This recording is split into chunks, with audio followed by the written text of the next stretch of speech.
অপ্রতিরোধ্য ছাত্র জনতার আত্মত্যাগের মাধ্যমে রাষ্ট্র কাঠামো সংস্কারের অসামান্য সুযোগ তৈরি হয়েছে।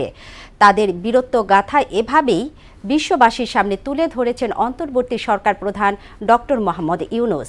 নতুন বাংলাদেশ বিনির্মাণে বিশ্ববাসীর সহায়তা চান তিনি। শুক্রবার নিউ ইয়র্কে জাতিসংঘের সাধারণ পরিষদের ৭৯তম অধিবেশনে দেয়া ভাষণে ডক্টর ইউনূস রোহিঙ্গা প্রত্যাবাসন ও গাজায় অবিলম্বে যুদ্ধবিরতির দাবি জানান নোবেলজয়ী এই অধ্যাপক। বিস্তারিত জানাচ্ছেন নাসিমুল বারী সৌরভ। জাতিসংঘে সাধারণ পরিষদের অধিবেশনে দেওয়া ভাষণে জুলাই আগস্ট বিপ্লবে ছাত্র জনতার আত্মত্যাগ ও বীরত্বের কথা বিশ্ববাসীর সামনে তুলে ধরেছেন অন্তর্বর্তী সরকারের প্রধান উপদেষ্টা ডক্টর মোহাম্মদ ইউনূস। ছাত্র জনতার বিপ্লবের মাধ্যমে বিদ্যমান রাষ্ট্র কাঠামো ও প্রতিষ্ঠানগুলোর আমূল রূপান্তরে নতুন সম্ভাবনার দ্বার উন্মোচন হয়েছে বলেও জানান তিনি। আমাদের এই তরুণীরা যে প্রজ্ঞা, সাহস ও প্রত্যয় দেখিয়েছে তা আমাদের অভিভূত করেছে, সারা বিশ্ববাসীকে অভিভূত করেছে। বন্দুকের গুলি উপেক্ষা করে বুক পেতে দাঁড়িয়ে গিয়েছিল আমাদের এই তরুণরা। অবৈধ রাষ্ট্র ক্ষমতার বিরুদ্ধে প্রবলভাবে সোচ্চার হয়েছিল আমাদের তরুণীরা। আমাদের মুক্তি ও গণতান্ত্রিক আকাঙ্ক্ষাকে বাস্তবে রূপ দিতে আমি তাই আজ বিশ্ব সম্প্রদায়কে আমাদের নতুন বাংলাদেশের সঙ্গে সম্পৃক্ত হওয়ার উদাত্ত আহ্বান জানাচ্ছি। রোহিঙ্গা নাগরিকদের টেকসই প্রত্যাবাসন নিশ্চিতে বিশ্ব সম্প্রদায়ের পর্যাপ্ত সহায়তা অব্যাহত রাখার আহ্বান জানিয়ে ডক্টর ইউনূস বলেন, বাস্তুচ্যুত রোহিঙ্গাদের সহায়তা করতে বাংলাদেশ অঙ্গীকারবদ্ধ।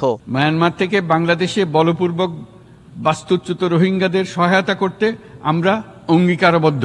আমরা রোহিঙ্গাদের জন্য মানবিক সহায়তা কার্যক্রম চালু রাখা এবং তাদের টেকসই প্রত্যাবর্তন নিশ্চিত করার উদ্দেশ্যে আন্তর্জাতিক সম্প্রদায়ের পর্যাপ্ত সহায়তা অব্যাহত রাখার আহ্বান জানাচ্ছি।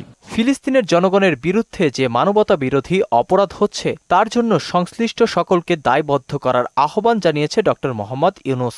একই সঙ্গে তিনি ফিলিস্তিনের জনগণের ওপর চলমান নৃশংসতা বন্ধে অনতিবিলম্বে সম্পূর্ণ যুদ্ধবিরতির আহ্বান জানান।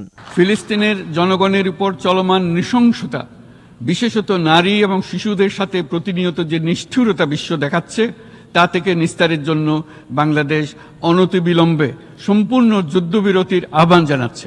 ডক্টর মোহাম্মদ ইউনূস বলেছেন, অতীতের ভুলগুলোকে সংশোধন করে একটি প্রতিযোগিতামূলক ও শক্তিশালী অর্থনীতি এবং ন্যায়ভিত্তিক সমাজ ব্যবস্থা গড়ে তোলাই এই মুহূর্তে তার সরকারের মূল লক্ষ্য। শান্তিতে নোবেলজয়ী ডক্টর মোহাম্মদ ইউনূস তার ভাষণে ৩-০ তত্ত্বের ওপর গুরুত্ব দেন। তার ৩-০ তত্ত্ব হল দারিদ্র্য, বেকারত্ব ও কার্বন নিঃসরণ শূন্যে নামিয়ে আনা। অতীতের ভুলগুলোকে সংশোধন করে একটা প্রতিযোগিতামূলক ও শক্তিশালী অর্থনীতি এবং ন্যায়ভিত্তিক সমাজ ব্যবস্থা গড়ে তোলায় এই মুহূর্তে আমাদের মূল লক্ষ্য।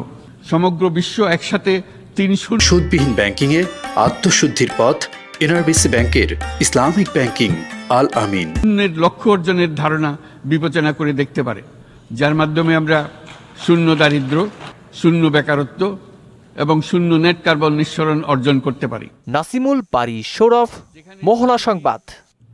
প্রতিটি তরুণ তরুণী